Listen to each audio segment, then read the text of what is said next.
Surendranagar દશાડા Patdi ward number 4 માં ગટર ઉભરાતા ગંદકીનું સામ્રાજ્ય।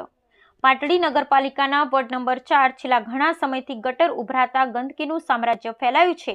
વારંવાર રજૂઆત કરવામાં આવી છતાં કોઈ નિરાકરણ આવતું નથી। Bureau report Minaz Malik, Halar express news, Surendranagar. હું નરેશભાઈ મકવાણા, રહેવાસી પાટડી, દલિત વિસ્તાર, વોર્ડ નંબર 4 અને અમારી રજૂઆત છે કે જે પાટડી દલિત વિસ્તારના વોર્ડ નંબર 4ની અંદર જે ભૂગર્ભ ગટરો આવેલી છે એ ભૂગર્ભ ગટરો છેલ્લા 3-4 વર્ષથી એટલી બધી ઉભરાય છે કે અહીંયા રહેવાની પણ મુશ્કેલી છે।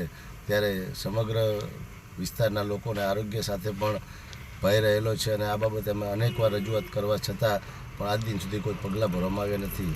આ બાબતે ગઈકાલે શનિવારે તારીખ 15/2/2025ના રોજ અમે જવાબદાર ઇન્ચાર્જ એસઆઈ હર્ષિતભાઈ પ્રજાપતિને મળવા ગયેલા તો એમને કહ્યું કે મારી પાસે માણસો નથી અને માણસો આવશે ત્યારે અમે કામ કરાવશું, અમારી પાસે હાલ કોઈ સમય છે નહીં। તો આવું દલિત વિસ્તારના લોકો સાથે અને એમના આરોગ્ય સાથે જે નગરપાલિકા દ્વારા અને જવાબદાર અધિકારીઓ દ્વારા ચેડા કરવામાં આવી રહ્યા છે ત્યારે અમારી ફક્ત એટલી જ રજૂઆત છે કે આ ગટરની સમસ્યાથી તંત્ર અને શાસન પ્રશાસન બંને જવાબદાર અધિકારીઓ દ્વારા ઉચ્ચ લેવલેથી પગલાં ભરવામાં આવે એવી અમારી લેખિત રજૂઆત છે।